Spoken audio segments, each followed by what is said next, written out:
Wendy Brockman. Welcome to Denver Decides. Denver Decides is a community partnership dedicated to accessible and transparent elections. The partnership includes the League of Women Voters of Denver, Inter-Neighborhood Cooperation, Historic Denver, and is presented by Denver 8 TV. The forum is also sponsored by the Alamo Placida Neighborhood Association, Capitol Hill United Neighborhoods, the Golden Triangle Creative District, and Uptown on the Hill. We also want to thank the staff and management of the Denver Art Museum for their assistance and cooperation. This forum is taking place at the Sharp Auditorium here at the Denver Art Museum. Today we're presenting a candidate forum in anticipation of the municipal election coming up on Tuesday, May 7th. Among other offices, this election includes the candidates vying to represent District 10 as a member of Denver City Council. District 10 is centrally located right in the heart of the city of Denver. Our format is a pretty standard one. The candidates will have timed opening and closing statements. That will be followed by rounds of questions that have been submitted by organizers and sponsors of the forum. Since we have a time limit, we may not be able to get to all of the questions, but all of the candidates will answer all the questions asked, and all of your responses will be timed. Our timers are out in front. Hi, guys, so candidates can see them. So let's begin by meeting the candidates vying to represent District 10 as your next city council member. The candidates are seated left to right, facing the audience in the order that their names appear on the ballot. So beginning to my far right is Chris Hines. On his left is Tony Smith. On my left, Wayne New, and his left, Antonio Mendez. Let's welcome the candidates to our forum.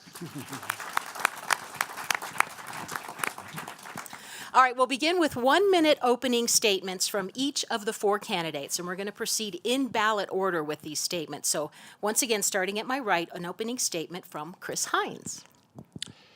Hello, everyone. My name is Chris Hines. I am a candidate for Denver City Council's District 10. I want to thank you for coming here tonight and for watching online. I'm originally from rural Texas. I'm the only child of a single mom. My dad never graduated high school. My mom cleaned houses growing up, so I grew up very working class, and I was very fortunate to get an opportunity to come here to Denver.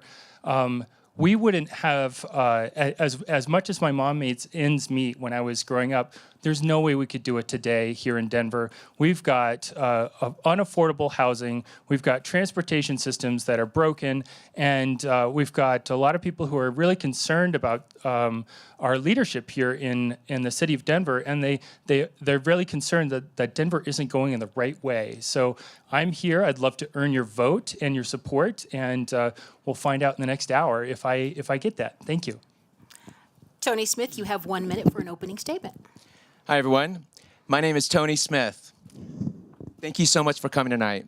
I put neighbors first and I build coalitions. For the last 18 years, I have been a coalition builder and collaborator for the city of Denver. It has brought me the greatest joy serving the Cherry Creek Arts Festival, and my life will always be about bringing people together. The greatest issues that we have in the city for me are affordable housing, neighborhoods, and well-being. I hope to earn your vote. I look forward to meeting you, and I love this city, so thank you so much for coming today. Wayne New. Thank you so much. Thank you for being here. I am so grateful for my first term as your city councilman. It has given me a great opportunity to serve the citizens of District 10 with my unique experience of business and public service. I champion the neighborhoods, both historic and unique, and we must improve our traffic, our congestion, our parking. We've got to protect our zoning that does enhance neighborhood character, and we must reduce crime. I want to protect our parks, our cultural institutions, and our healthy outdoor lifestyle that encourages careful, intelligent design. I listen to citizens' ideas and suggestions, I work to solve problems, and strive to be a voice for our residents with the city. My priorities are those that affect all of us: homelessness, addiction and mental illness, housing, affordable housing, responsible zoning, and transportation. I'm proven, trusted, accessible, and transparent, and I'm independent and not indebted to any special interest. By avoiding the mistakes of other cities, I'm sure we will remain to be one of the most desirable places to live in the nation. Thank you. All right, Antonio Mendez, you have 1 minute for an opening statement. Thank you so much. Good evening, everyone, and thank you to those who are watching at home. Thank you to Capitol Hill United Neighbors, Denver 8, Denver Decides, the League of Women Voters, and all others who've helped make tonight possible. I think we find ourselves at a critical time in Denver's history. It's important to figure out whether we're going to focus on the Denver of yesterday or the Denver of tomorrow. We have growth leading to a number of different issues, including housing, transit, roads, homelessness, and a number of other issues that my fellows here have mentioned. District 10 and the city needs leaders who aren't beholden to special interests, who have experience in solving large issues, and leaders who can act quickly and decisively. I was the former Deputy Chief of Staff to Lieutenant Governor Joe Garcia, and I want to acknowledge that he's here with us today in the audience. I was the former Deputy Chief of Staff to Lieutenant Governor Donald Lynn, and I'm currently the Executive Director of Serve Colorado, the Governor's Commission on Community Service. I believe that my background and my experience has prepared me for this very moment, and I hope you'll make me your next City Council member. Thank you. Now to our first question for the candidates, and each candidate will have 1 minute to answer, and we're going to start in reverse order from the opening statement, so we're going to begin with Antonio Mendez. Here is our first question. Why is it taking so long for improvements to be made along Colfax Avenue, ranging from property development and enhancement to reducing crime? This was a topic of discussion in the past 2 city council races, and progress seems to have stalled. Great question. I've said a number of times, and I think a lot of people here will agree, that Denver gets a gold medal in planning, and it doesn't even place for actual execution of plans. The laughter here makes me think you all agree with me. Thank you. I really share that frustration. I share the concern that things are taking so long. Unfortunately, as we've seen with transit, sometimes it can take up to 10 years just to plan something before we even start implementing things. I'm frustrated by what I believe is our current city council members focus on areas outside of Colfax, specifically a few sub-neighborhoods, and leaving the rest of the neighborhoods behind. I think everyone here has said that they want to represent the entire district, but only a few will actually commit to doing that. Thank you. All right, Wayne New, you have 1 minute to answer the same question. When I came into office, we gathered all the leaders of Colfax, and we started talking about how to improve Colfax, because we knew bus rapid transit was coming down Colfax. City planning started a planning process for 6 of the neighborhoods surrounding Colfax, and we've been talking and talking, and it's been almost 2 years in this planning process, and it's coming to a close with hopefully recommendations that's going to talk about affordable housing on Colfax. It's going to talk about bus rapid transit. It's going to talk about small business, and also most important too is maintaining the character of Colfax. So it's been a very interesting discussion, but it's been a very slow process, as has been mentioned here. 2 years to talk about a planning process is maybe a little bit too long, but I think we're going to come up with good recommendations to improve Colfax, especially that transition between Colfax and our neighborhoods, and especially our historic housing, making sure we preserve our historic housing and complement all of our neighborhoods and restoring its zoning. Thank you. Tony Smith, you have 1 minute. For the last 18 years, I have been a coalition builder for the Cherry Creek Arts Festival and boards of directors, city commissions. I know the art of bringing people together, getting things done.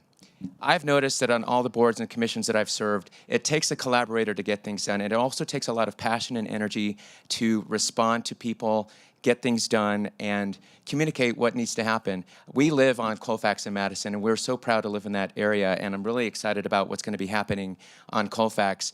There has been a recent movement to change the zoning to 8 stories, which I think a lot of you might be learning more about in the future. And I've recently visited with PUMA, the Progressive Urban Management Associates, and they have said that they agree with me that we can do a lot on Colfax without having to change the zoning and preserve the history of Colfax, which is very important to me. But again, it's about getting things done, and that takes a lot of energy and passion. Chris Hines. So I want to make sure that okay. I want to talk about the Chris Hines Act for a minute because I'm the only first-time candidate here. Well, I'm a first-time candidate here with proven experience on actually getting things done. We can talk about values, we can talk about policy. We also need to talk about completion. So I started at the state legislature more than a year before the bill was actually signed into law, and I worked with. I ended up getting a stakeholder group of 16 different lobbying groups at the state capitol. We worked on this for more than a year, about 15 months, and last May, Governor Hickenlooper signed the Chris Hines Act into law. So it's demonstrating that that I have the proven experience to actually get something done. We can talk about things a lot, but what we need is people who can listen to a diverse group of people, but who can also actually get something accomplished and that's signed on the dotted line. The last thing I would say is that we need to make sure that we have. Thank you. All right, time is up. Next question is for Wayne New. What is your view on the role of historic preservation in the future of our city? Well, I'm so proud of our District 10. You know, we have the largest number of historic homes and historic districts in the whole city. And it's just a wonder, I'd love it so much to drive through Capitol Hill and see all our beautiful homes and making sure that we protect them and preserve the historic preservation. In City Council, we faced a lot of issues about designating certain properties for historic designation, and I think there's new criteria being developed to helpfully improve the process. But the main thing is we need to protect our homes. We need to make sure that and when we have a transition for Colfax, we need to make sure we do not affect those historic homes that we know in those districts that really cross over Colfax and surround Colfax. So it's such an important, the beauty and the history of our city, and so we've got to preserve these historic homes and districts. Right, Tony Smith, you're next on this question. Oh, awesome. So I grew up with my father on Air Force bases, and I loved growing up being able to play in the streets with all the other kids on my big wheel. And I love seeing that in Congress Park. For the last 15 of the last 18 years, we have lived in Congress Park. My husband and I own a condo at Colfax and Madison, and it is of the utmost importance to me to maintain the history of our neighborhood. We only get one neighborhood, one history to pass on to our future generations. And we can do that with conservation overlays in Congress Park or actually throughout the district. Landmark designation is much harder to do, but we've got only one history and we've got to maintain it. And I absolutely love Colfax, the tattoo parlors, and we've got to maintain that, and our awesome diners, and we cannot lose Pete's Kitchen. Chris Hines, you're next. So apparently everyone likes Pete's Kitchen. I do too. Obviously I use a wheelchair for mobility, and so access is important to me. But so I would say I'm certainly pro-development because we need to fix our busted and broken sidewalks. We need developers to do it. We need to install a protected bike lane network, and we need developers to install that too. We're expecting an additional 200,000 people to move to Denver by 2040. I said on Blueprint. That's an official City of Denver and State of Colorado statistic. One would think that I would hate historic preservation because there are a fair number of historic buildings that I can't get into.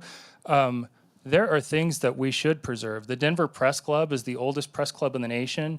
Larimer Square is on the National Register and is considered a endangered district, and I think we should preserve both of those. I think that Denver can create incentives to make those accessible. Your time is up. All right, now we have Antonio Mendez. You have 1 minute. Sure. Thank you. So I currently serve on the Colorado Creative Arts Board, and I've had the pleasure of traveling down to Trinidad, Colorado with Dana Crawford to see how she's going to preserve the Fox Theater down there. So I really understand the nature of historic preservation, but I want to balance that with the needs of the city and the growth needs that are coming. So I think it would be dishonest for me to sit here and tell you that historic preservation was my #1 priority when, as Chris just said, we're potentially facing 200,000 people moving in, and we've had 100,000 people in the last 7 years. So I think this needs to be balanced, and I think it's a fine line that we need to walk together. All right, now we're going to go to question number 3, and we begin with Tony Smith. If you were going to add 10,000 housing units in District 10, how would you do it? So at my last visit with Progressive Urban Management Associates, I asked them about the rezoning to 8 stories. and they said that and I go on data first. When people present a problem, I will first listen with my heart, then I'll also read and learn more about the actual data. And they said that we've actually got room on Colfax to build 7,500 more homes on Colfax without changing any more zoning and preserving the history of Colfax. And that includes, doing things like adaptive reuse so that we are maintaining buildings and changing them from, say, a coffee shop to apartments or whatnot. So I know in Colfax there's at least 7,500 right there without having to change zoning. All right, Chris Hines. So 10,000 units in District 10 alone, I think that growth needs to be shared throughout the city. That said, if the growth is 10,000 units per district, 67% of Denver is single-family homes right now, and the majority of Denver, it's either single-family homes or large-scale apartment high-rises. There's this idea of the missing middle. And I think that that really we should look into the missing middle as a city. That means auxiliary dwelling units. That means subdividing areas or subdividing homes. Like Cap Hill is actually a model that could be used in other parts of the city, where you have a 5,000 square foot home that's subdivided into 5 1,000 square foot homes. Here's the catch: that means 5 times as many cars. So we must fix our transit network as well and put in bike lanes and sidewalks and fix our mass transit so that people can get from A to B without a car. All right, now we go to Antonio Mendez. I've mentioned this before, but I think it's incredibly important that we address the city's condo issue. So currently the city has about 3% condos in its housing stock, and a healthy city normally has about 30% condos in their housing stock. So I know under the Hickenlooper administration, we try to fix some of that with construction defect reform, but I think we need to work together, city council and also the state, to do more in addressing that so we can have a larger condo reserve here in Denver, and that's how I would do it, putting it in District 10. Thank you. Wayne New, same question. Thank you. I think we have two of the greatest opportunities for additional housing. One is Colfax. We've talked about having additional housing and greater density on areas where you're going to have transit. And we get the bus rapid transit going in Colfax, we should be able to develop more affordable housing. That is what we need, not market rate housing, but affordable housing. Also in the Golden Triangle, we're just beginning the zoning process for the Golden Triangle. There's going to be a lot more housing, residential development in the Golden Triangle with a whole collaborative effort of business and neighborhood leaders. So we're looking forward to seeing how that's going to develop. It's so important that we make sure, as mentioned, that we do transportation improvement with our land use and our housing. That's what Blueprint Denver is all about, is making sure we have housing and land use properly, and you have it tied to transportation. You've got to make sure that's efficiency in the planning for all of our housing and our transportation services. Now we're on question 4. Another question from our sponsoring groups for our City Council District 10 candidates. And Chris Hines, it is your turn to start. Initiative 300 has drawn the ire of many. What are the alternatives to helping the needs of homeless in Denver and Capitol Hill? So Initiative 300, the alternatives are, first of all, I was a big supporter of Caring for Denver. And I would say that there are 4 issues facing our unhoused neighbors. The first 2 are addiction and mental health treatment.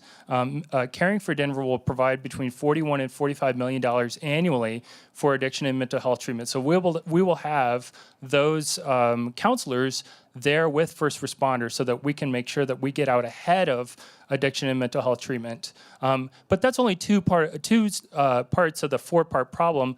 The 2 other things is that we have a lack of affordable housing and the lack of a living wage. And Colorado Coalition for the Homeless says 60% of our unhoused neighbors work. So we need to make sure that we have a living wage. The state legislature is considering passing local control over minimum wage, and I would support a raise of the minimum wage. And we need housing through the entire spectrum, not just affordable housing. We need low-income housing too. Antonio Mendez, you're next. Sure. I'm in support of Ordinance 300, and that might make me a little bit unpopular here, but the issue is deeply personal for me.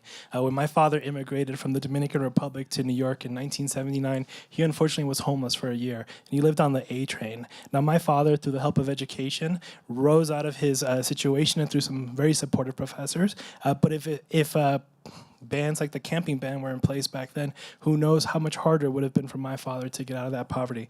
I think we shouldn't prioritize policies that make it more difficult for the homeless to rise out of their situation. We know that in 2019 we had over 5,000 homeless people counted during the point in time count. The McKinney-Vento numbers tells us there's about 2,000 homeless kids in DPS right now. So these numbers, while we can talk about alternative solutions like mental health reform, that's not going to get those people off the street. And so I think we need to do more to address that issue specifically and not just push the issue down the road. Thank you. Wayne New, you're next. Thank you. Yeah, I oppose the issue of 300. It really, my heart goes out to the homeless, and we've got to have greater housing for our homeless, but this is not the solution. It doesn't find the answers for homelessness. You know, we've got a big issue. We've studied this. When I first came, we had a big retreat on homelessness, and we came up with the same issues we're talking about to now. National housing. Housing is first. It has to be first. You've got to handle addiction, mental health, and job training. You've got, instead of emergency shelters where we just cart people out there and then cart them back to the city, there is no supportive services given. We've got to do a better job of providing for a supportive service to get them out of that cycle of homelessness. And we've got to have transportation to make sure the homeless stay out of our parks and our neighborhoods and get to the services they need. Transportation is just critical. So I think we can do a better job. I'm hoping the mayor's 3-year plan will be much more supportive of these needs, and I think we've got to do a better job and be much more aggressive in how we're providing services. Thank you. All right, now we have Tony Smith. I'm absolutely against Initiative 300. It is not the right answer for Denver.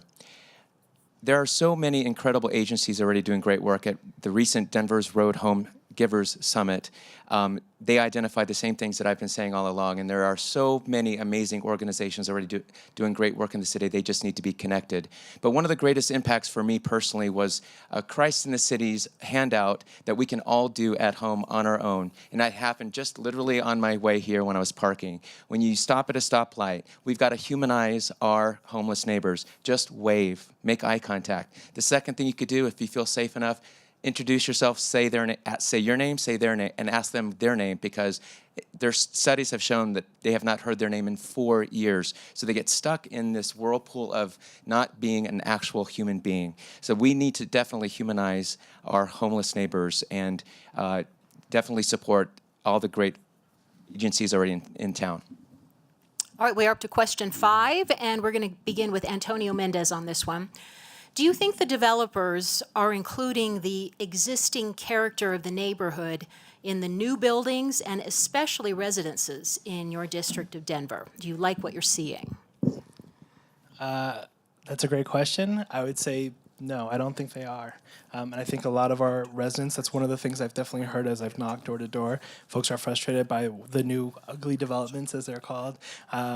I think folks have identified that the developments have gone up very quickly, might be shoddily done, and are worried about how long they'll last. You know, these aren't Art Deco buildings. These aren't things we're going to talk to our kids about later on and say, yeah, we're proud of that. So I think the City Council has a much larger role to play in enforcing the quality of these buildings, enforcing the proper standards are upheld. I know there's issue with our developers and subcontractors. I think we need to be addressing that as well. So I like to see the City Council do more and not just jump when the developers say. Thank you. Wayne New. Oh, thank you. The big issue we've had is with zoning, not with the developers, the very first thing. When actually we had several incidents where the planning department has misused the zoning and allowed development, especially housing, where that's out of character with the neighborhood. And we've had to fight that, and we fought that successfully. But we've got to make sure the zoning is appropriate, that it enhances and it restores that neighborhood character and maintains it for sure.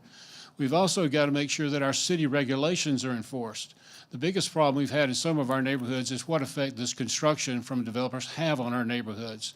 And we're finding out as we've studied it that the city's not enforcing some of our regulations that are on the books. And so we're working very hard to make sure we enforce our current regulations, and also we have discussions with developers and make sure we plan out. Residents have a voice in what development is going to be occurring in their area, in their neighborhood, and we need to work together to have a very robust planning process and address all the concerns that we have. All right, same question for Tony Smith. we can absolutely do better with the design of the city. Just in our own district, we've got so many beautiful historic buildings, and I loved sharing the story about why we have so many beautiful brick buildings, and that's another story altogether. But I think it's so vital that we maintain what we've got.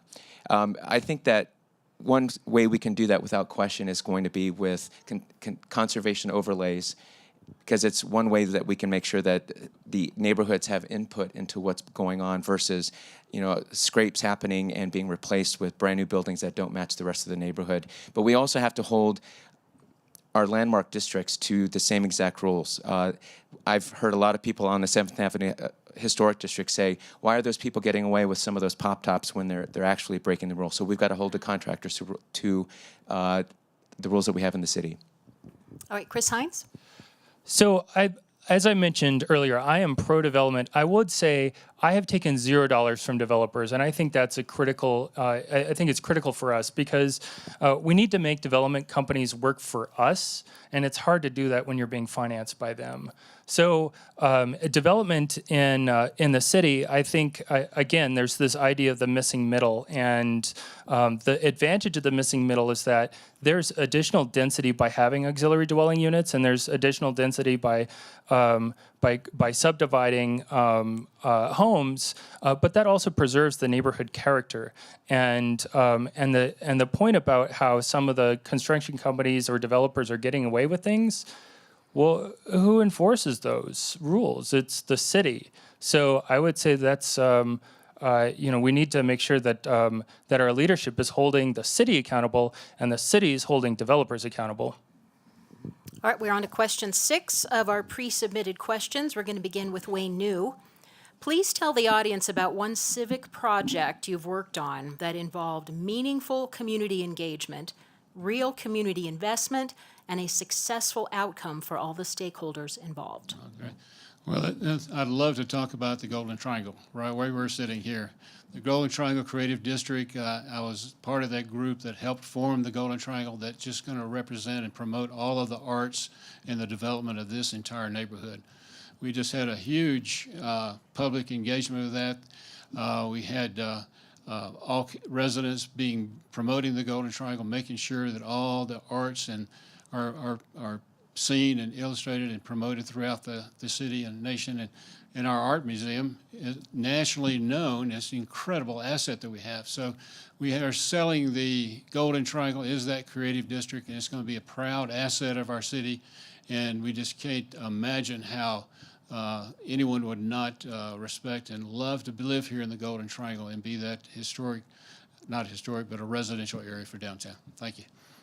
Same question for Tony Smith. It's brought me the greatest joy serving the Cherry Creek Arts Festival for the last 18 years.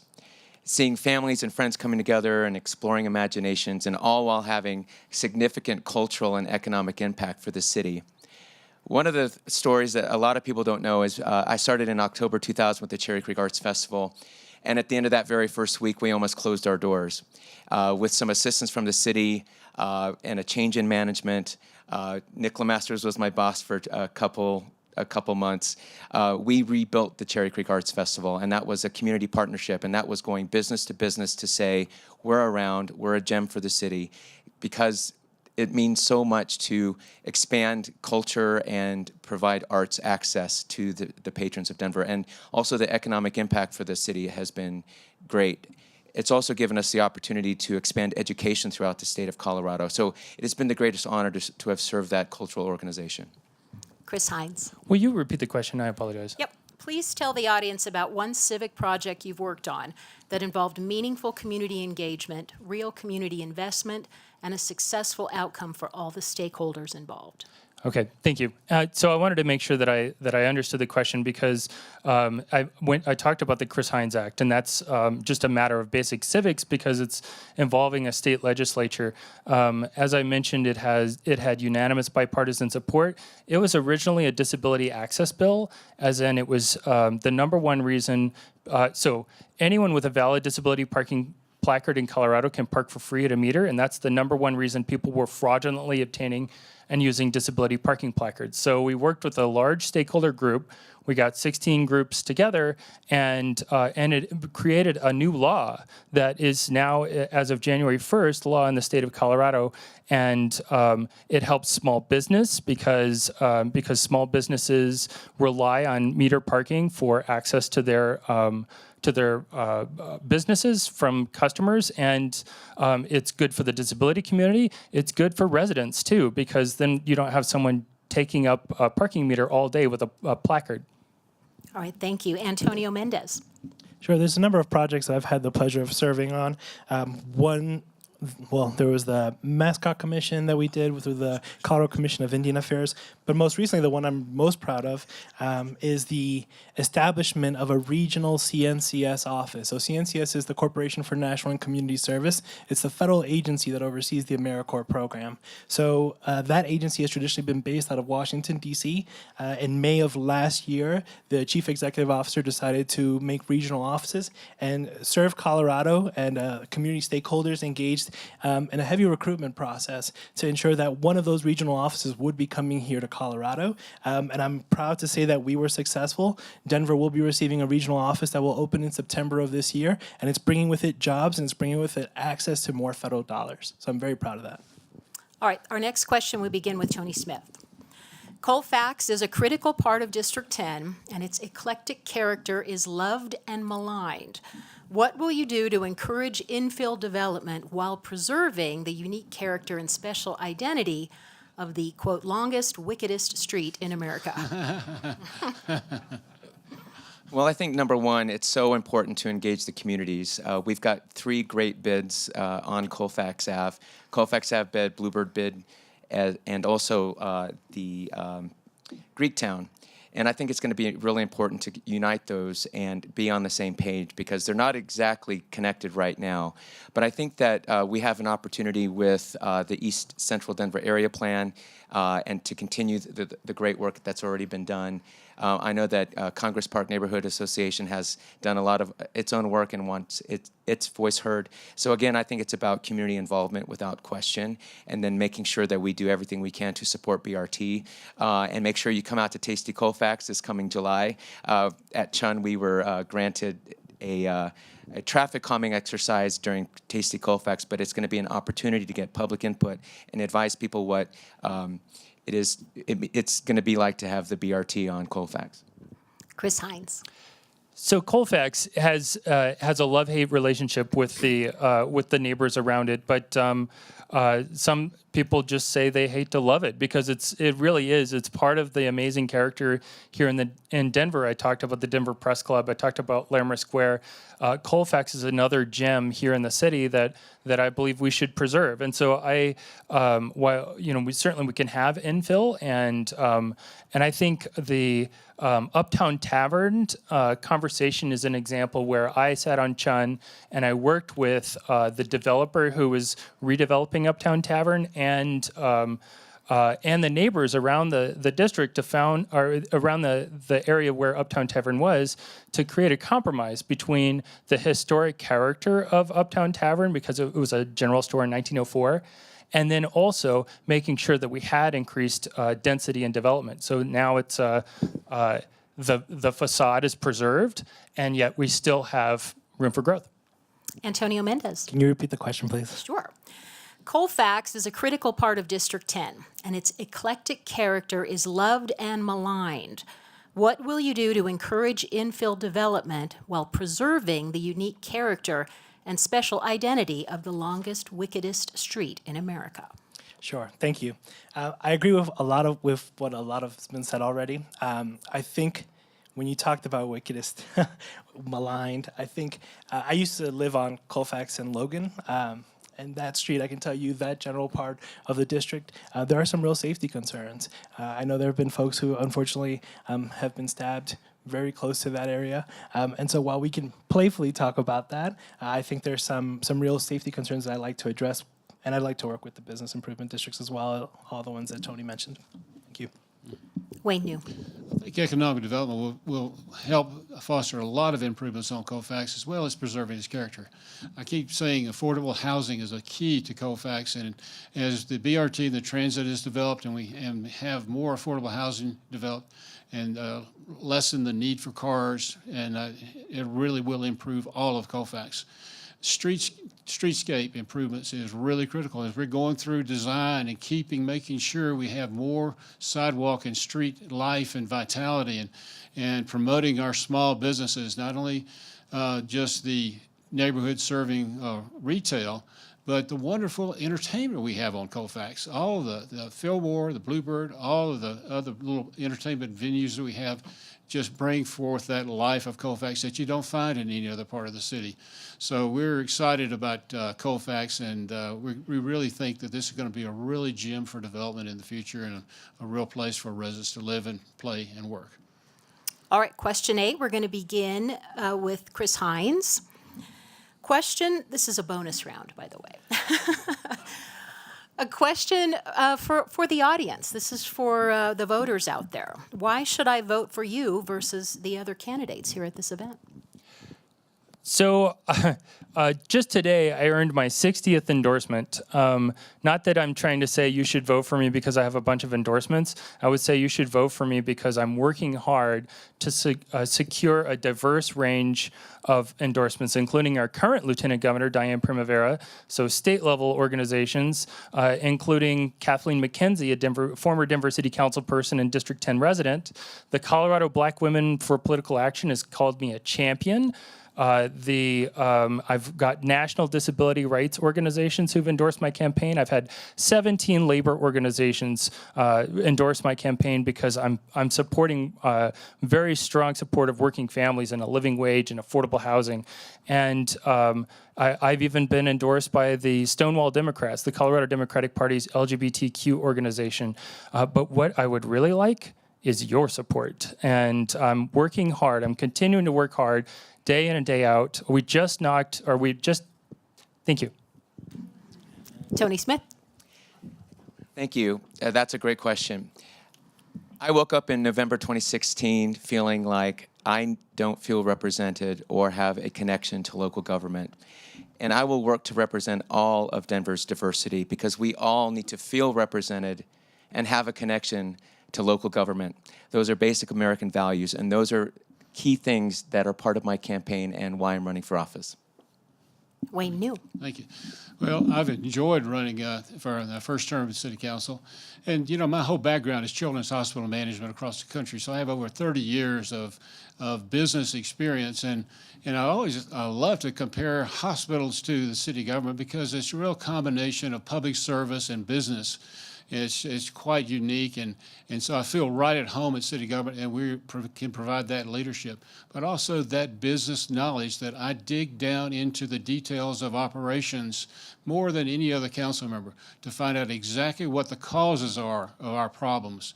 And we actually do then solve those problems and promote solutions. So my business experience really helps me manage the city a lot better, promote a good community involvement and resident participation. And so I feel like I'm the person that has the greatest accessibility and will promote business and the development in District 10 the best. Antonio Mendez. Thanks. I believe that I've been working my entire life for this very moment. So aside from graduating from Colby College with a degree in government, aside from graduating from the University of Denver with a law degree, go Pios, I've also been a Fulbright Scholar. As I've mentioned, I've been Deputy Chief of Staff to 2 Lieutenant Governors. I've had the experience bringing people together and getting things done. I also think I have the energy and the ambition to make sure things happen in a timely fashion. I think we've heard for a long time from Denver City Council members that things will get done soon, eventually, maybe. And unfortunately, we haven't seen much actually get done. So I want to be the person who will press the conversation forward, who will bring people together, but who will also lead with values. I know earlier we talked about values and how we all might share some values, but I think right now at this moment, it's really important to state what those values are. We've seen a lot of national rhetoric affect local priorities, and we've seen governance become cruel and apathetic to the needs of the people. So I want to make sure that that doesn't get lost and that we're leading with our hearts. Thank you. All right, gentlemen, it's time for the lightning round. Have you been warned of this? The lightning round? Okay. We're going to ask the candidates several short questions, and their answers are limited to a simple yes, no, or pass. No expanding beyond that. Okay. All right, so we're going to continue with ballot order and begin with Chris Hines. These are the questions in my hot little Yes. hands. Oh, All right, wait. yes, no, or pass. So we'll move quick. Do you think approval of the Denver Right plans should be postponed until after the Yes. election? Chris? No. No. Yes. Are you in favor of safe injection sites in Denver? Yes. Yes. Yes. Yes. Was the salary and benefit package that comes with the job of being a city council member a factor in your deciding to run for office? No. No. Oh, no. Yes. Do you support the continued use of tax incentives to recruit firms to relocate to Denver? No. Can you repeat the question? Yeah, do you support the continued use of tax incentives to recruit firms to relocate to Denver? Yes. Yes. Yes. Do you own season tickets for any of Denver's major sports teams? No. No. No. Rapids. In the Someone's like, "Go for it." in the last 30 days, have you used mass transit, a bike, or walked for business purposes or Yes. to get to work? Yes. Yes. Yes. Yes. Okay. Have you attended your neighborhood association meeting in the last 6 months? Yes. Yes, absolutely. Yes. Yes. Okay. Have you ridden or used a rental scooter or bike for business or fun in the last 6 months? Surprisingly, no. Yes. No. No. Okay, what was that, Wayne? No. Okay, I just want to make sure. Should Denver expand its use of photo red light enforcement? No. Yes. Yes. No. Okay. Did you participate in the recent Denver Right planning process? I sat on it. Yes. No. No. Have you ever missed the opportunity to vote in a local, regional, or national election? No. No. Excuse me. Say that again. Have you ever missed the opportunity to vote? No. Local. Excuse me. No. Okay. The year I was abroad. No. Yes, sir. Should Larimer Square undergo major remodeling to allow for new high-rises and the possible demolition of some of the historic buildings? No. No. Absolutely no. No. Okay. In the 5 years since it was legalized, have you personally tried any of the various products offered by recreational marijuana stores? I'm endorsed by Normal. Yes. Yes. Pass. No. No. No. No. This is my favorite one. Do you support Initiative 301 to decriminalize psilocybin mushrooms? Yes. Yes. No. No. All right, that's it for our lightning round. Let's give them a round of applause.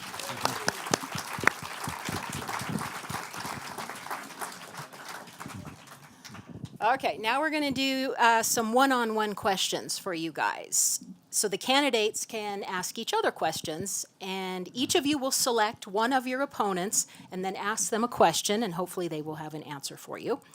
We will go in ballot order again. So, Chris, you can ask one of your opponents a question, and whoever you choose has 1 minute to answer. Hi, Wayne. Surprise. Do you think the city's homelessness and transportation problems have gotten better or worse over the last 4 years, and why? Worse. I think when we actually did the retreat on homelessness, Councilman Kanish and I chaired that, and we did a national review of all the best practices in homelessness, came up with the same solutions that we're talking about now. We promoted it, and the mayor just would not accelerate the funding for the homeless solutions that we talked about. I mean, we have wonderful providers. The Colorado Coalition for the Homeless has 2,500 units for homeless around the city in the metro area and has a 94% success rate. So we've got great providers. We just need to make sure we have adequate funding to address the needs of the homeless and get them off the street to break the cycle. All right, Tony Smith, it's your turn to ask an opponent a question. Councilman New, what would you say is your greatest accomplishment serving, and what is your greatest goal for the next election should you be elected? The greatest accomplishment I had is we did almost a year-and-a-half study. We had found a lot of issues with discrimination in the payment practices for our minority, our women-owned, and our small business subcontractors in the city construction projects. We found that they were not being paid. Some of the subcontractors were only paid 50 cents on the dollar. It was that bad. And this was in violation of an ordinance that was passed in 2014. I passed an ordinance to make sure all the payment practices and billing practices are very transparent. Those changes have been made. Those subcontractors are now being paid properly, and they're being monitored to make sure they continue to be properly. It was just a disgrace that a bill that was to end discrimination wasn't working, but now it's working. All right, Wayne, it's your turn to ask a question. Chris, District 10 has one of the highest density, has the highest density of districts in the city. We have the smallest geographic area and the same population. And you've stated that you support densification in our neighborhoods, and specifically talking about converting single-family homes to duplexes and fourplexes. How would you implement such a diversification plan that wouldn't affect property values and property rights and traffic and parking in the neighborhoods? And where would you start this plan? And fit that into 1 minute. Okay. Certainly the additional density doesn't have to happen throughout every area of the city. It should be shared throughout the districts in the city. I would say that one of my biggest reservations with the Blueprint 2.0 that wasn't in the thing that was in the original blueprint that wasn't in Blueprint 2.0 is the idea of areas of stability and areas of change. I think that we should have areas of stability, and so, for example, Country Club. I don't believe that should be an area where we subdivide those homes into a bunch of smaller densification areas. But I do believe that there are, the 67% of single-family homes, that isn't just in District 10. There are areas throughout the city that are better candidates than just in Denver's District 10 for the additional densification. Thank you, Mr. Hines. Antonio Mendez, do you have a question? Sure. It's a question for Councilman New. Shock. So I read the article where you came out in support of President Trump's American Health Care Act. It was the act that was introduced to replace the Affordable Care Act by President Obama, and you discussed the effects of pre-existing conditions and how expensive they were to cover it. The American Health Care Act would remove protection for pre-existing conditions. My wife has pre-existing conditions. Many members and residents who live in our district have pre-existing conditions. What are your thoughts on that now? Are you still against coverage for pre-existing conditions? Well, it was really some misinformation. I did not support Trump's plans. My whole background is health care and children's hospitals, and the things that are so important to me, whatever plan you call it, is access. We cannot diminish access to our health care facilities. We've got to have pre-existing conditions. We've got to make sure those chronic conditions are treated in every hospital. But the biggest issue is cost. We have such high premiums. We have such a high cost of health care today. We've got to do something about reducing the cost of health care and making sure we have health care insurance premiums that people can afford. We have some counties in Colorado that don't even have insurance coverage. We have to go to other counties to find coverage. So we've got to do a better job. And we've got to work together in Congress to come up with a plan that meets the needs of our citizens. We've got to quit this fighting and bickering, and we've got to address the issues that's so important. Health care is a critical right for our citizens, and we need to make sure that everybody has access and can afford health care. All right, you each get one more one-on-one question. So we're going to go in reverse ballot order and start with Antonio Mendez if you have another question. Sure. This time I'll keep it local for you, Wayne. You know, I recently received your flyer in the mail. Thank you. I probably will not be voting for you. I should just let you know that now. Where you celebrate using personal office funds to fix a city issue, specifically the Congress Park pool. Can I ask how you plan to address the next issue now that those funds are exhausted? Yeah. Well, I'm so proud that the Congress Park pool is going to be open this year. You know, when the residents contacted me and said that the city was not going to spend the money to actually repair the pool and not open it for the families and kids, I couldn't believe it. So when I verified it with Parks and Rec, and I said, yeah, that's true. And I expected them to say, well, it's going to cost $500,000 to open it. No, it was only like $10,000 or $20,000. So I said, and they said they didn't have the funds to do it. I said, I will pay for it out of my city budget. The most important thing is for our children and our families to have that pool. And so that's what we did. We funded that, and so we're so glad it's going to be open. I'm also glad that the mayor heard about the issue, okay? And he came forward and said he'll pay for it after we agreed to pay for it. So we'll be able to use our funds for other purposes. We used over $100,000 of our budget to support nonprofit organizations in the community, and we provided all kind of equipment for our police and public works. All right, now, Mr. New, it's your turn to ask a question. Okay, Tony. You know, it's sort of known that you're the mayor's candidate and has been sort of appointed recently to a lot of the mayor's commissions or committee appointments. How would you, as city councilman, how would you act impartially, and how would you not allow the mayor to influence any decisions, especially if they conflict with the citizens of District 10? Great question. And I have to say, that's the first time I've been asked that question, and I'm very proud to have been appointed by Governor Ritter and Governor Hickenlooper to the Governor's Council for Physical Fitness, but I was never beholden to them. When I was appointed by Mayor Hancock to the Cultural Affairs Commission and now to the Parks and Rec Advisory Board and the Commission on Aging, I've never received a personal email saying, can you think about things in this way? I would say without question, even in our personal relationships, does your spouse have a greater say over what you do just because you're married to them?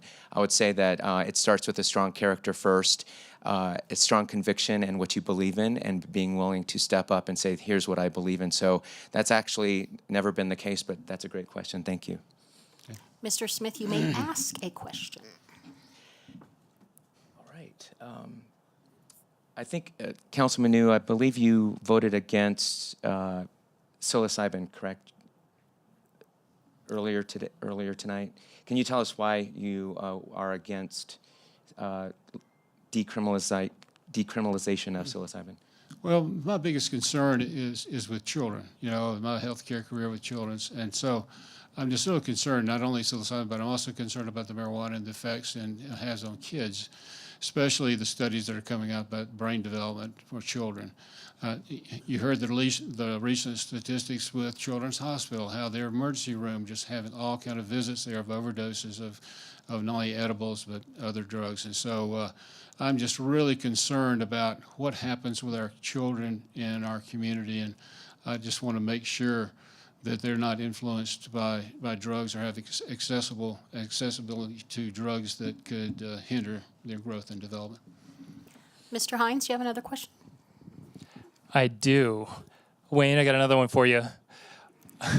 So amazing. So you mentioned in your opening statement that you're not indebted to special interests, yet nearly half of your last campaign finance report has contributions for development and real estate companies, not individuals, but the companies themselves. Can you help me reconcile those two? Well, that's not true. Yes, that's incorrect. But the main thing that when I ran the first time, I did not receive any money from developers, and I didn't care about receiving money from developers. I was representing neighborhoods and very strongly, and I didn't take any money for lobbyists either. It's very interesting what's happened over the last 4 years. We all started to develop teamwork and working together for the betterment of our communities. It wasn't catering to any developers because I fought them with rezoning issues, but they knew where I stood and knew how strong I was. When we had construction problems, we went in, dug in, and did regulations and managed construction sites more properly and enforced our city regulations so that it didn't penalize our citizens. So, I think the main thing that I'm concerned about is working together for the betterment of our city. When I see fragmented efforts and when you don't accept discussions with certain people, I think it creates a ill will, and I think it doesn't bear well for the growth and development of our city. All right, gentlemen, now we're going to move to closing statements. Each candidate will have 1 minute for a closing statement, and we're going to reverse the order of the opening statements, which means we will begin with Antonio Mendez. You have 1 minute. Again, I want to thank everyone for coming out tonight and for watching online, for hosting this event. I think it's incredibly important. And I'm excited to see what the voter turnout is. I think we find ourselves with an energized electorate. I've mentioned a lot of qualifications that I have that I think are worthy to bring me to office, but I think the most important one is that I'm a neighbor. I live on 8th and Washington. I live here, I work here, I got married here.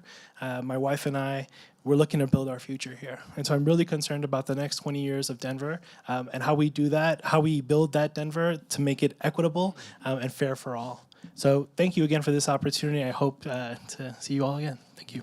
Wayne New. Thank you. Thank you all for coming tonight. I really appreciate it, and I've thoroughly enjoyed being in City Council for the first 4 years. We've done a lot to achievements in City Council. We've just doubled the Affordable Housing Fund, and we're going to use that money to produce a $100 million bond to accelerate the development of affordable housing. We're definitely working with zoning, looking at Blueprint Denver, and looking at the effects that Blueprint Denver has on our housing and our zoning, as well as transportation.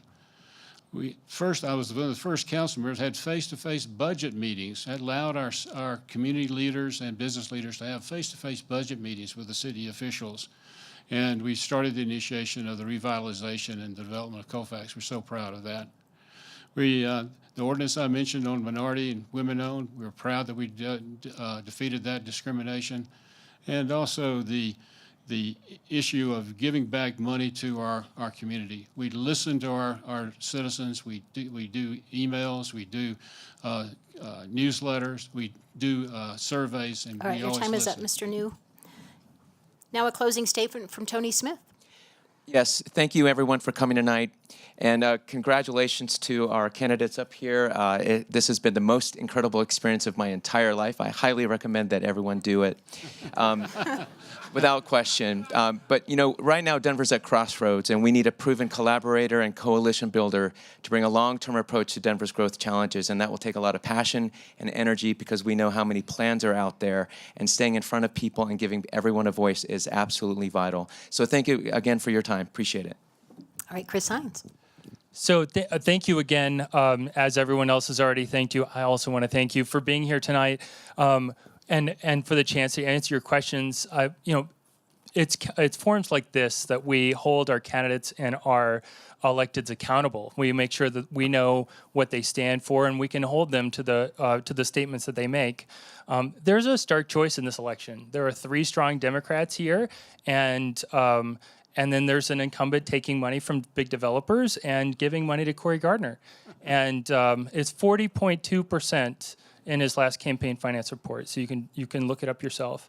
I'm proud of my support from strong progressive groups. I'm proud of community leaders like Lieutenant Governor Primavera and Alec Garnett and Chris Hansen and a lot of the leaders that we have here in the city. I'm going to fight to make Denver more accessible for everyone because we all need access. Thank you. All right, now it's time for our very polite audience to have a moment to make some noise. Can you guys show your appreciation for the candidates for their participation? Thank you, candidates, to all of you. We also want to say thanks to the Denver Decides partners, which include Interneighborhood Cooperation, the League of Women Voters of Denver, and Historic Denver. Denver Decides is presented by Denver 8 TV. This forum today is also sponsored by the Alamo Placida Neighborhood Association, Capitol Hill United Neighborhoods, the Golden Triangle Creative District, and Uptown on the Hill. We also want to thank the staff and management of the Denver Art Museum for their assistance and cooperation. We hope we've given you a fair look at each candidate vying to represent those of you in District 10 on Denver City Council. And for complete election information online, you can go to denverdecides.com. I'm Wendy Brockman. Thanks for joining us.